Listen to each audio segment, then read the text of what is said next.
Ale pastor pu nilha pha tu nilha hi official ta jang cho hi de pon hi tin casual te an ke ho hi tin na tu la ya hi inam sungu boina za za zonga ke to tan chu jong le city lovin vanoya nat na covid 19 alangin mi tam ta hin in muna bol the bol hi tan lockdown ho hi le chika la chun epiham pathin thulama hin neu khat het dinga kilom ho alowa hi le het thei ho hi internet a hin broadcast ki bol hen lang adi in ken ka target chu inam sunga henu hepatia epawa ki holim pi thei ho na cho hin pathin thulama het be na khatlem ni new zong le chun apa cho me ti ka gel ji achu invite ka hin bol hin na hong zaw thei ji in chunga kakipah thu ka hin sei tu ni la hi first pina question ka hin do nom cho hi le chun trinity chi thu hi hin hi chi ka hin do nom na lo pin cho min cho hi le chun ho hi christian tam zo hi born in a christian family ya ta hong ki pe nga hin a hi wanga chu i concept power foundation trinity apa cha lhagao tin khat a hi na pa hi foundation ni hat be se pun a cha be se pun chule het now adi a khangdong lang ho hi a het na pa hi a cha be pun hi ji chun he chu thu hi ke ngel ta kalai fa jong chu izat bem ka hin to hin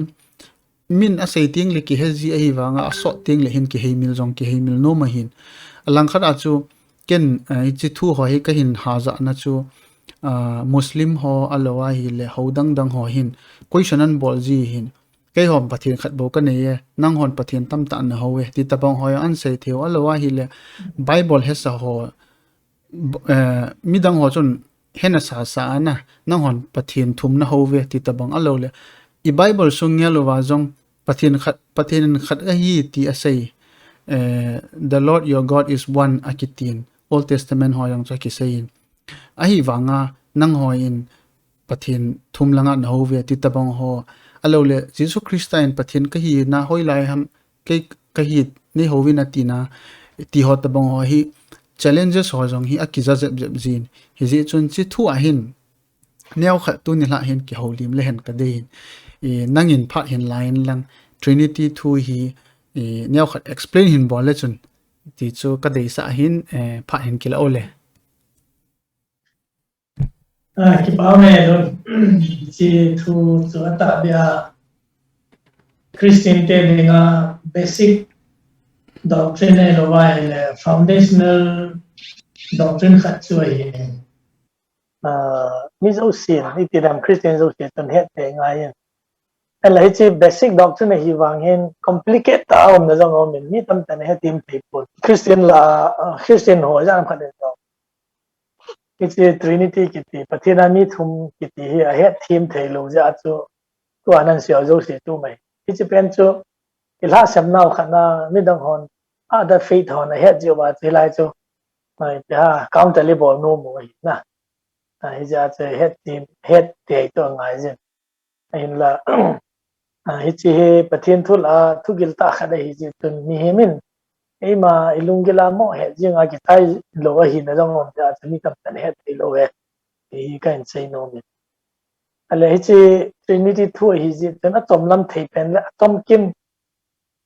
kim ti le tom cha ai wanga kim thei pen ti nei hi ji tun hin sei ta ding ka te hi ta kun chun nangin jong ke ha do num kha dong pe la ya hi jong na nan do ding thei ho christian te ho ina tam zo trinity ti pha le pa ta lagao ti nei ji ai che pathin kha dai ki ti ki nai le mi tam ta ni ki hil now ina ki hil khil now kha no ti chui pha mi ti le thulun lu ya chu pathin tu pa na ki ya jesu christa le hong le la tu ta pa hong hi ki na bana kal to zo ba tu hi tu lagao the hu ti le ti zo ki sei na he ti ta che na ki hil lo hi na au pia ale ji chu bible to phatai ve na le di lo be ki nei hi ji tu ni chi ki hil na tu ana di lo ja tu Mitampin Hitia to in the head or any detail the low head here. Glass they don't know me. It is say hot pa phat nom so ta pa phat nom to Lhagao thiên phat nom so. Is that so pa to ta pa hong kisoh ta pa to Lhagao thiên hit.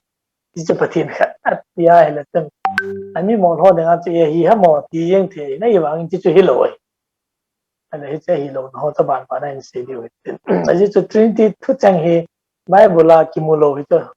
kimulo kids out the Mitampin. New Kalana Nation. Christine Lazo.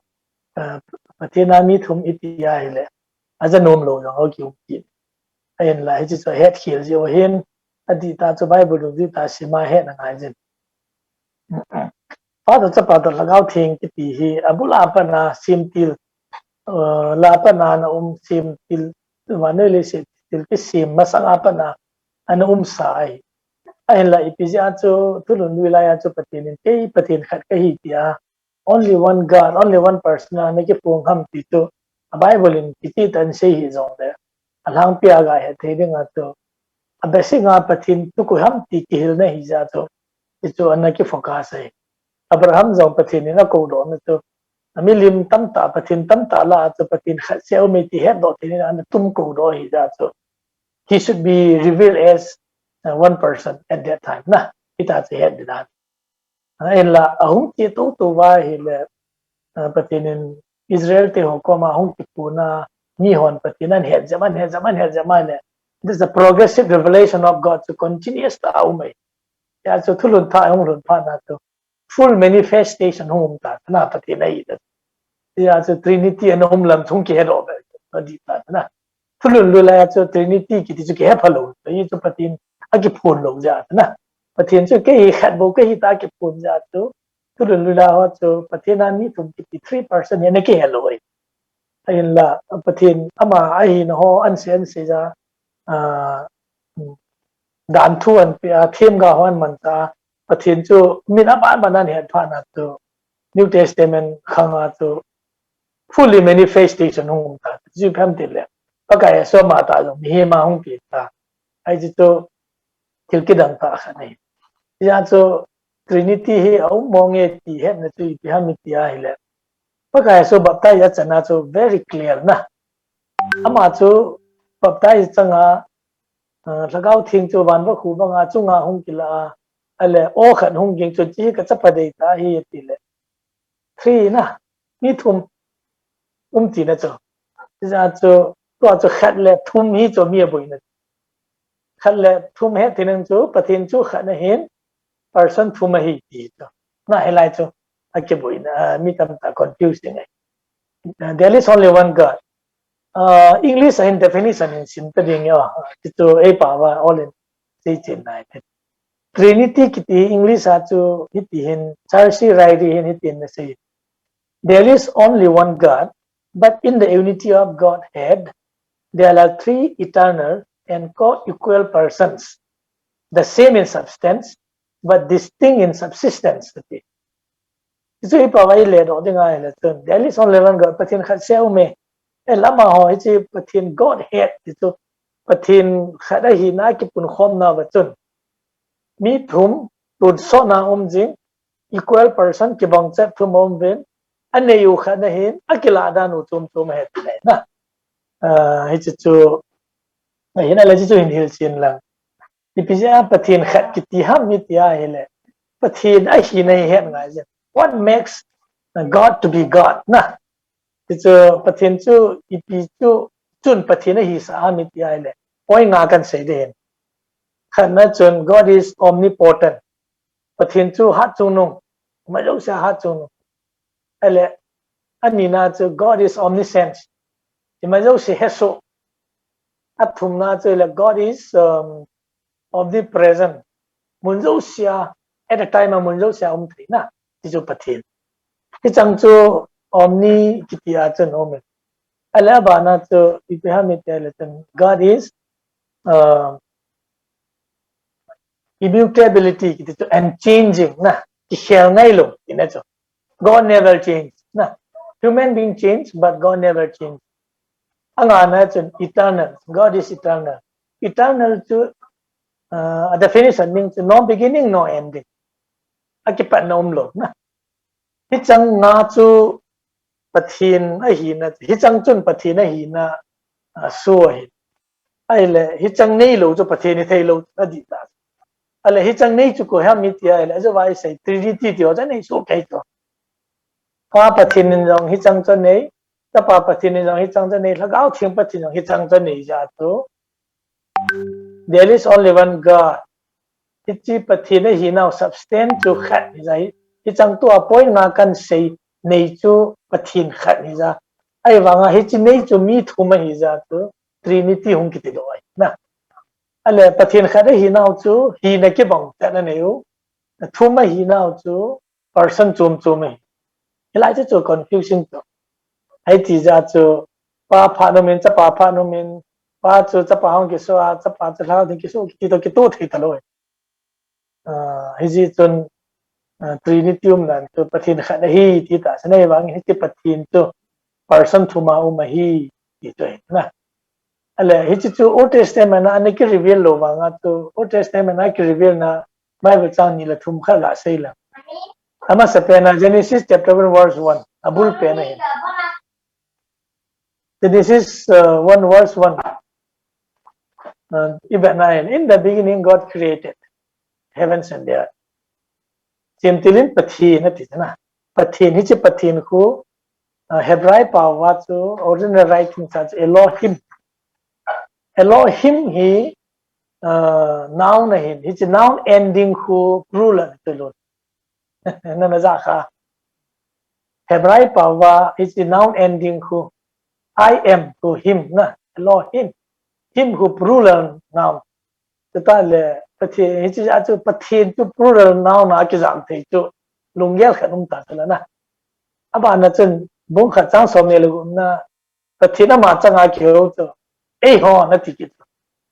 let us make a man ama his personal resolution let us ti tai pa chu thil kha chu tin he to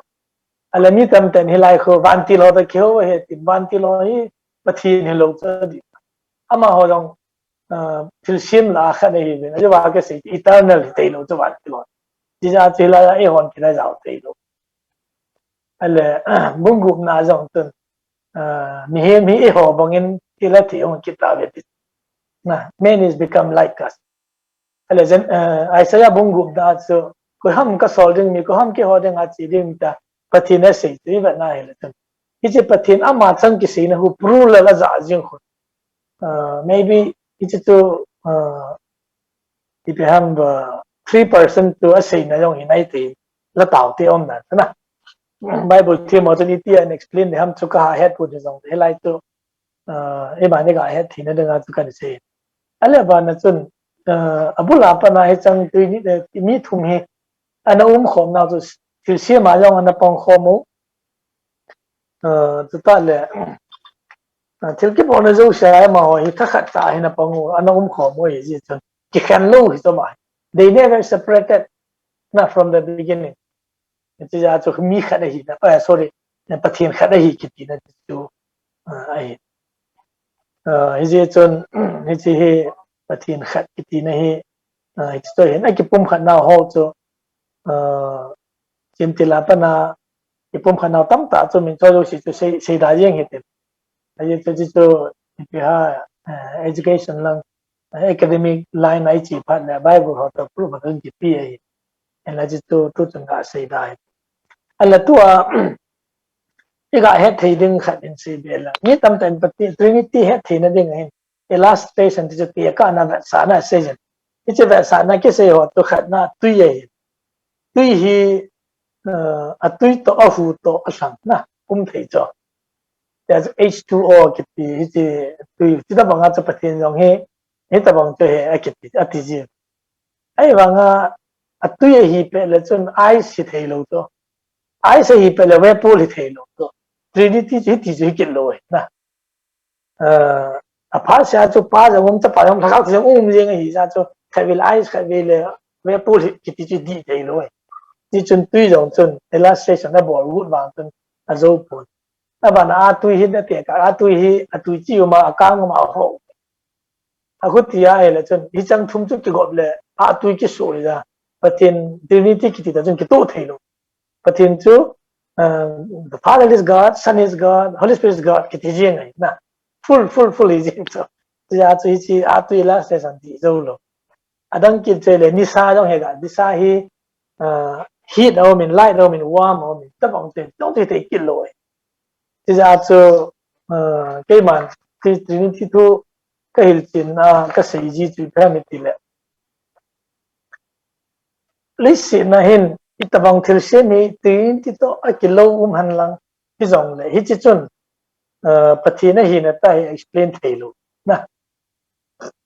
ipiji amitia le pathin cho sim pa hin thil sim ho to ki te ka theilu na no ti chu het ni cho ayo wa kan se basic doctrine he wa nga to agil hi tin julai chu mi hemin e mai hen na pa na ki hezo be se lo hi na julai ala hi chi chu since he is the creator, any creation cannot depict while illustrate fully about the nature of God, the creator. So itabang chu illustration ki pi jong le patin itabang ita hil di mo lo ki hor jong lo ja chu is Trinity hi ahil chin pi di jong lo his chun conclusion bol ngai je his conclusion all in bowling thing tua Mitampin a confusing hi chi ga ve lewan hi chi God the Father Son Holy Spirit na ala hi chi God is not the Father is not Son, Son is not Holy Spirit is not Father, but Father is God, Son is God, Holy Spirit is God. Itu na dan ya chu pathin chu pathin hi na thing sel ai wa ka sei point na ho chu ani thing sel ta pathin jong chu pathin hi na thing sel ale Holy Spirit jong chu pathin na thing sel ai wa nga Father to Son hello Son to Holy Spirit is Father hello ai wa nga chu ama ho chu Father is God, Son is God, Holy Spirit is God helai choi ti chu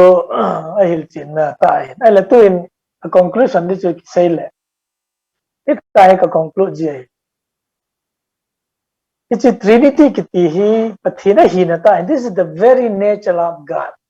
ahi ja che ho human being limited knowledge ni ho created being ho comprehension ding chi sei lo fully a ke zo lo na pathina hi ala hichi pathina hi na chu fully a he zo well then we are also to be like him na hi de ta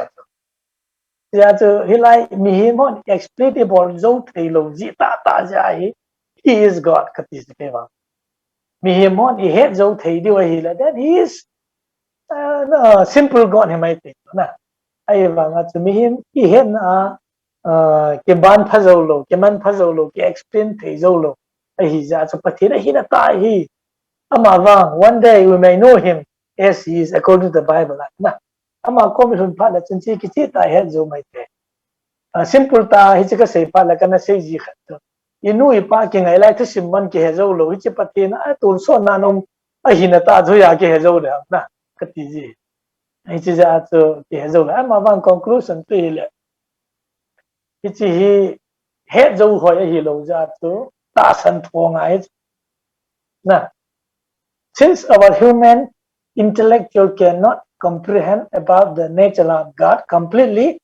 so we must put our trust on him because he never fails. Na, alhicha chu kung somi nung langa ko ja pu khanin na sei khanin ko la. If anyone try to understand about the Trinity of God, he will lose his mind. At the same time, if anyone rejects the Trinity of God, then he will lose his life, his soul. Ka agela hinal ka sa kanum na. Then what shall we do? If people all the time then just believe as we know. Aji chu patinin aman akipun do obo ke zana. Akipun do lo ke hello to me.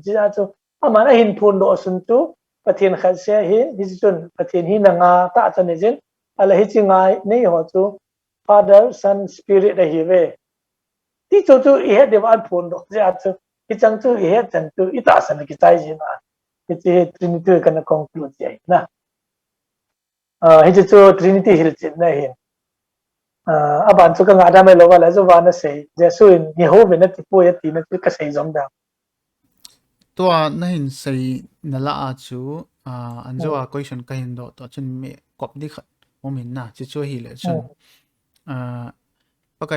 pakai jisu ahunga chu pakai jisu hung masang chan chu anaboi lo hin na pathin khat se da na min na hawa hin la na sei banga chu revelation ahum phada chu pakai jisu le ya hunga alien la ya athu sei athia tho do zowa ei ho ji Christianity ama nung zui ho hung pun le hitia pana chu hi cho question hi hung arise hin a hi le chon to chu sei zui hon a ji na le kha bu ho dung zoya chu pakai ji sun ke pathin ka hi ati na jang chu a de pon ti ta bang hin question au men na ale ke le pa khat ka hi ti chu a sein a hin la mi tam tan chi translate a bol na hi in one mind na a hi le wa hi le khat ka hi banga ti chu pathin in ama chu messenger a hin so la hin ti to ama chu pathin na hi poi ti lo yong claim bol jong umin na ale adang khat a question ka a ka hin et nom choi le chun mi tam ta question ichi a sei nom choi le chun pakai ji sun ani khole phat na ka he poi ati na jong khu pathina hi lo ja het lo he tila claim bol jong min na ip hi le chun I cho chu a context so ke di kata sanin nangin pakai ji su to three godhead a hi now equal a hi now na abona equal a hi now na hin sei chu can understand in a hin la hichi bible code to ka hin sei ho chu khat le ni la hong kila do ho chu hichi pa chu pakai ji su context in na hin explain thei dem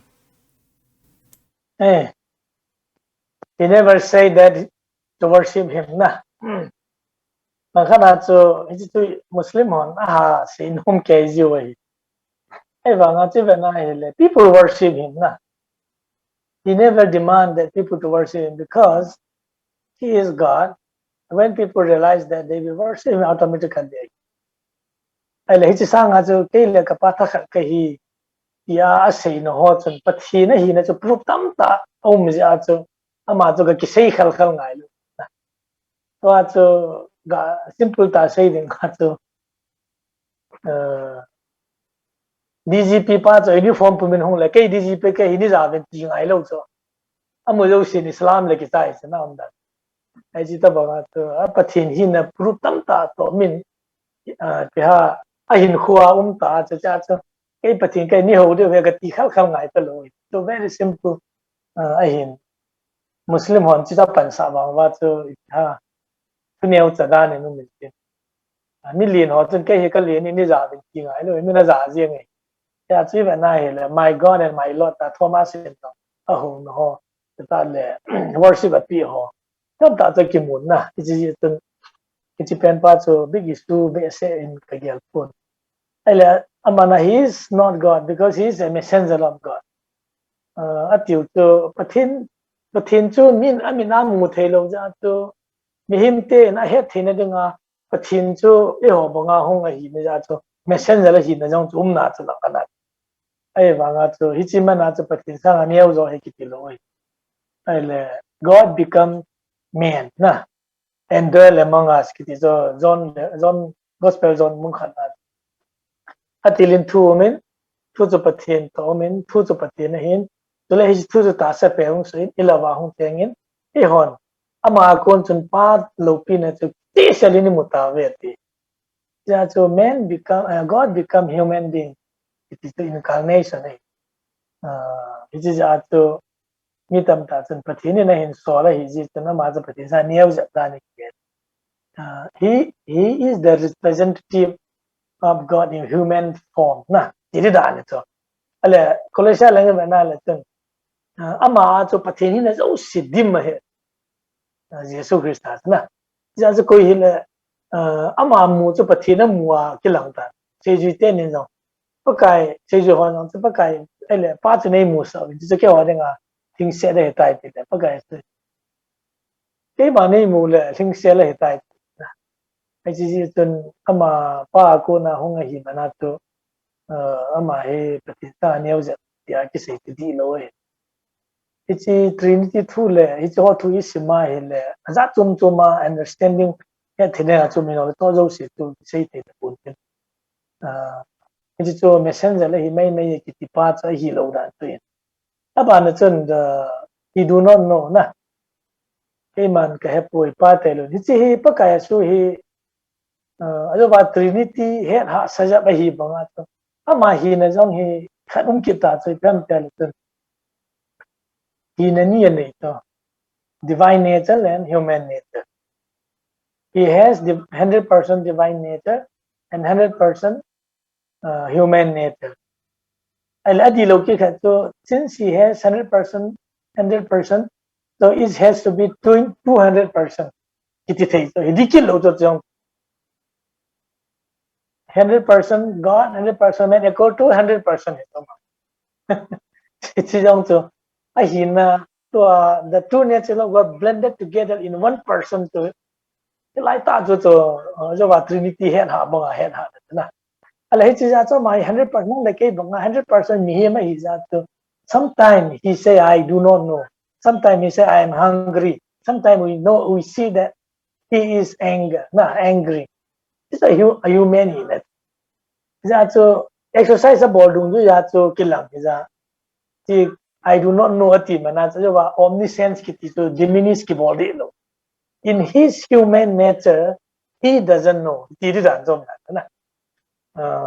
apathy hi na cha hai lo ai wa nga la cho human nature to exercise ball abang la imuji chu ka te nam na ai mut pe na jong chu apathy hi na be hi lo ta le thu kan te thu ta thu la chu mi ni na thu la za apathy hi na chu i ma chalu ba nga bo te tai wa nga chu chu hi lo ti ta bang thi na ni atunga pate pakaya su je su chun each person chu he ha sa ta ai chu kana ala hi chi ja chu khai bele divine nature exercise ball hui pi ho pho thi a thi ho hin sa ki ti chu mi he ma lo chu so na pati thi exercise ball to mi yam kan Vana alopina le ahine usan dal hai kiti di lo he never left anything but instead of living but he is taking etc hebol to le sina la ya jong to patien hi na jong nei so ke me hi no nei so ke ba nga ta phat ta so exercise hin bol ji dum ju ya tu na ke ja cho ama pa tai lo win koi ma ne hepo chapa ma hepo eti to lai cho akut ki da wa se wa to ama hin human hi ne exercise ball ja hepo eti hi ti di ta di ta na hi chu da na he ale tua na hin sei na lai ta chu commentary a khat kan na ngai khan na cha sei na choi le chun pakai jisu hin ani khu phat hoi a he a hi wanga ama hin a phung do dinga hi pai na hin sol banga chu context dung je le hin pathin ading pathin na phun dinga a koi hin pan bol dinga phun hin a koi hin ama chun a het wanga chu a phung loading na hi ti yong hi a kisein a hi la chun tua chu nan sei to chun hong ki job in na ama hin a het ma hin a hin la ama hin authority ti di ham ai lo le chun responsibility ti di ham pa chu angan si dan ham e khat a bible context dan chu hong ki tu di dan ham hi chu to ai sei yong tu sei de na ni jong le mi he ni he dinga poi mo lo ya sei ki lo to kai tu jong in na ti ja tu ti si aga sia chu a pha chom ni jong chu lo nai thei ja chu ka sei num poi ti sang a chu pa ya ma thu he atia koi jong he tu ta le ko na sei pa ya sei bo ga chu ti sei dinga chu ama chu patina ngan se lo he ti jong la chun adi na kha jong nan tin e ba nga chu ka sei num chu e ho de nga apoi mo cha ho he patina bo le lần khác là cho bất cái số MITHUM cái thâu thì vào nga cho thì đâu sẽ cái thâu luôn nào mà thế nào hay là thiết kế đang bol vào nga cho muốn đâu sẽ bol cái đi luôn cho cho mà his divine knowledge cho bol dengan ho ta he na mihim tel sei do nom ho bu ta bol thì ra mà đâu sẽ bol đi luôn là chân chỉ dùng cho giáo thì là cái gì này nè ra từ mihim ho có mà gã sei đinh cho ôi mùa zoom luôn ra cho sei luôn riêng thì ra này cái tiền cái lại ale pathin pa ti pa hi Bible sungang tam ta ki mon na Old Testament lang hoyang chu cover ama nature a hi na hi mun tam ta ki mon chi chun het thei tam ta hi tan ating le pakai jisu nature choi le chun ama hong kila apana ahung ding masanga pana Old Testament apana prophecy hong ki bola New Testament na su bulit a honguma a third person chuna lagau thing hi hichipa hi mun khara jang chun Bible a chun lagau thing tai tom wang chu kingai lam lo ding a hit ti hoyang ki sein a importance hi very important ahin la e hon tu la ya hi lagau thing a pin tha na ti hot bang alol I lagau a pin tha ti hoyang ki sein hi jong le hin lagau thing context momonga thu ki ha seibe se punna pakai jisu to pathin thu bo hi alang pin pakai jisu thu ki ha sein lagau thing pathina hi na le lagau thing a importance dan pa hi a role ki play na adi a e ho tua Christian te dinga hi a scope pa hi na ama role ki play pa hi illustrate na hin bol na hin explain thei diam nghe lagau thing hi imu thei lo hin ana to bu ki he na Old Testament na chu mihim lung sunga na cheng lo lagau thing adi ta ja chu leng da bi jong bes ba to chon sit na chu pathin laga na da la ding chu gi cha ja chu do not take away the spirit of God na from me ati tu la ya chu hikit lo Pentecost day niya lagau thing hong kuma chu aping tha ho zo si lung sunga cheng de ai tan palmine na o mai ta jin Old Testament la ya lagau thing na to dan ti he ta chun ki lo ta lo ala tu a ta samte ho chunga lagau thing in na to hi conviction ipin tha na denga conviction a pin conviction chu phami te la chun ton seihi ki het sa ton sia chi hit jing me de la ki jing ki het sa ta le ipin than thein na denga yuin thein na denga chu Yesu Krista ta san denga phata ki het sa conviction na ki chu pin tha na hello lai pin tha tu sei pa la chi ha tai sei denga ai te ji mi tam ta conviction na ki nu le ji wa pin tha thei lo hi yo ai wang hi chi lagau thing na to conviction a chu ki pa ale cha chu aping tha ho lung so chu cheng la hai chun khan na gai la bol da na ain khuwa aba na chu hi chi chun leading a bola feeling a bola ta le aping tha zo si chu Krista tipuma baptize a bol khom hi chi chu lagau thing na to ai ta san te ho chung na chi ja chu tu lai za ni ping tha hoi reven so len athu sei na ho mi tam tain angai nom pu ain la kin ama pathin ata sandan le tila sei ho khu ama a ham ngai na mo mo hina ham phu ngai lo ai ni jong le ya a reason a cause hung do na pa sei ko do ka mu jin tu ga sei de nga chu ke jo học kip ka hin ama học kip te ka pu te ati ping tha hi ve jong le học kip sa nga ching jo te ka he ti ko na ni tam ta ho ke nui sina sia ga kin chu ka mu lu to ya kin ka mu che ya le ton mi ping tha ke ti hi chi na ne ye ti to se na kin ka mu ai chu I pi ja sem te la pa the la gao thing om pi ja cha chi na kha nei te te to ni ping tha ki chu la gao thing na to di na le kha the mi han lang le kha sim nei hi jong ni ping tha tum la gao wa chi na kha pi ham thil he the na kha nei pa hu pa the la gao thing a sunga chun chi chun ipitin ko man le ham ti chi na pi pa khu hi cho chi cho sei cho ma chu ala hi chi ja chu lagau thing chu ki mu thei lo a to chu la chu ki he na hi chi chu ta san te chu ma hi chi chun apui ja en chi ta chu lagau thing in apui lo mi ho hi lagau thu ki se ne he thei lo ta chu ko lagau thing na to dan believer ho tu mai ala hi chi apui na khu abang le ki reject thei chu athu ki ngai lo thei na ale hi chu ngai lo ting le Lhagao thing khu grief at is a ki sia chu lung phamo a lung nom mo thei chu ai le mi peng thao chen che Lhagao thing na to adon lo bai le Lhagao thing khu mol thei chu ama hin khwa na ai chu ho chu ama ai chu ta san te chu nga Lhagao thing dan mong ta lo na old testament mong ai chi ya Mitampin some number song ala khat na create in me all a new heart and renew a right spirit within me. Do not take away the spirit of God from me. Kiti hutula sa lo de ti jiuvin. Adi na kha jang na. Tula ju Lhagao thing pathin thu ngai lo phan le isunga Lhagao thing ju grieve lung pham mo a. Ngai lo che le meet dan the ja ham Lhagao thu jong ke the be se tan wa ki ong te na. Ai wa nga chu be lo na. Ti kho ki si ne. Tula ta san tu Lhagao thing. Hi chu ahin phana sa de nga la zo wa Lhagao thing tai tom ki ti jong tu mi tam ta na seihi len jong tu ka sei nom khan nom na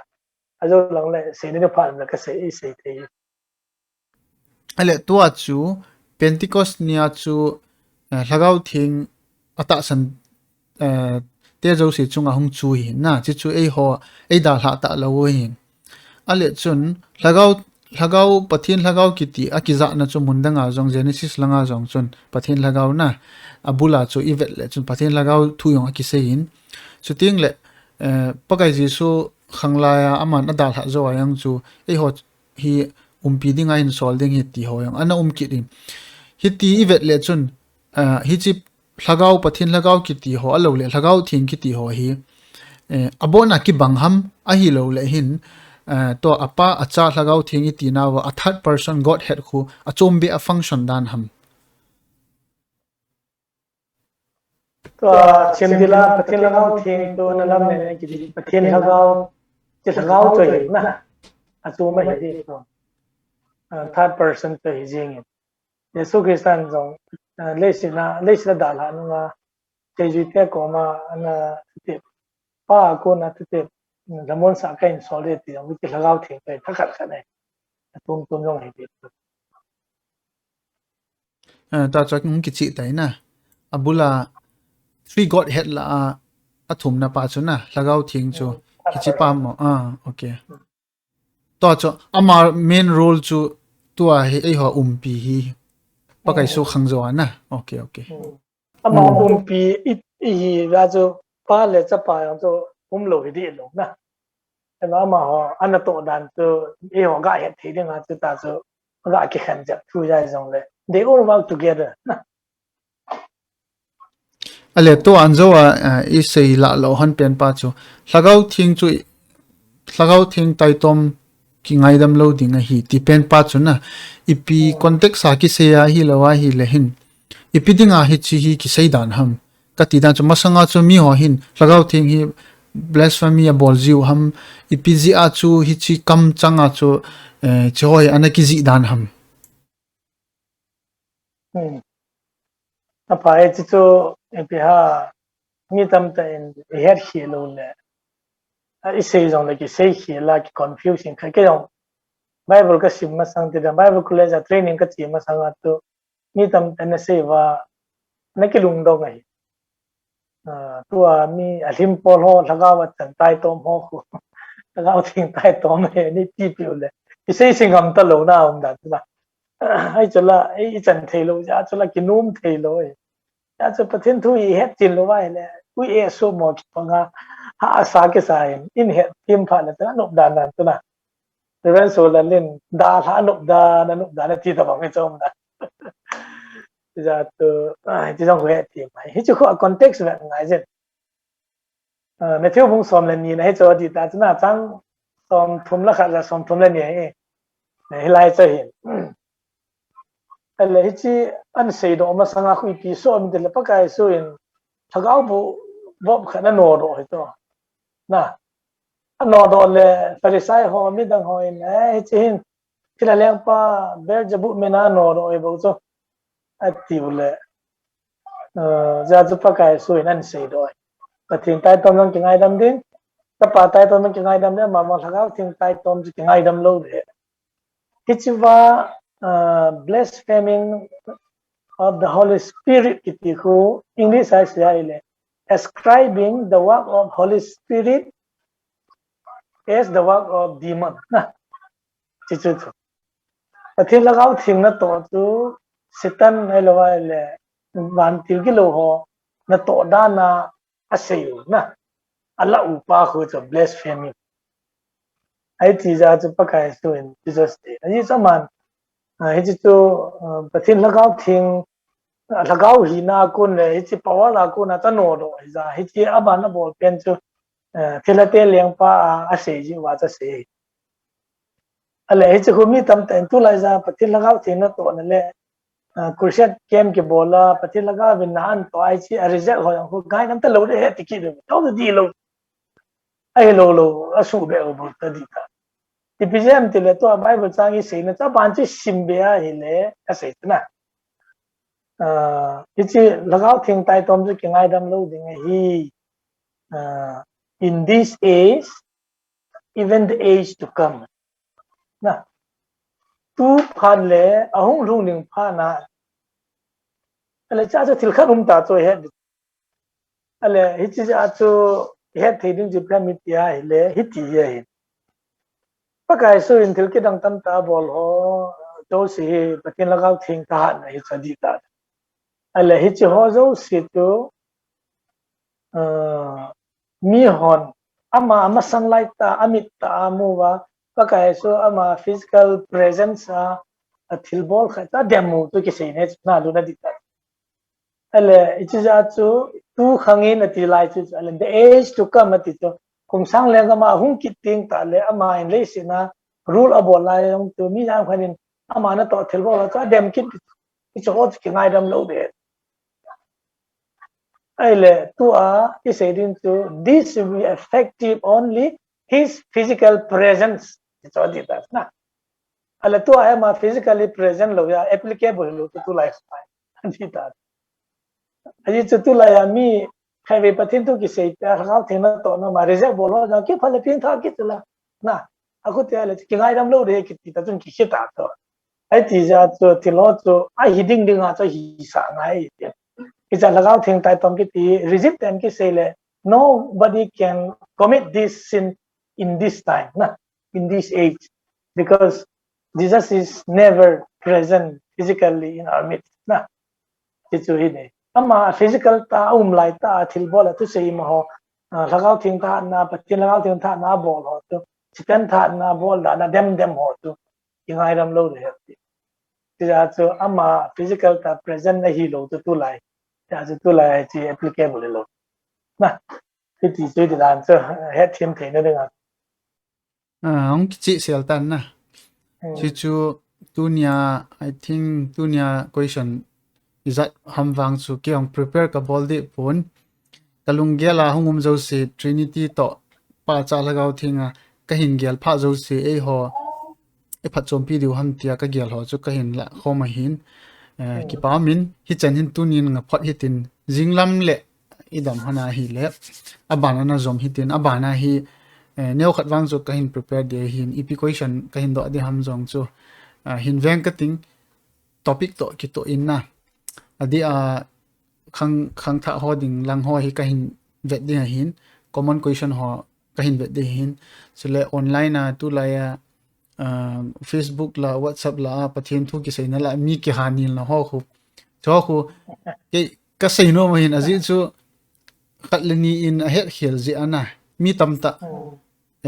mei mun tamta me ka di hi igel le hin adi theipon cho khu ken ka ha focus se hin puti hanang hi le chun ase chu se ta jong le chun izaram khat chu a phading a he ti ka gel si achuna kai sei hin pastor pu chom cha ki holim na phat maluta ni na hin pi a explain hin bol je na chong ki pa ile pa me lo okay hi chan hin tu ni din ngautin Avejouse say thank you, God bless you.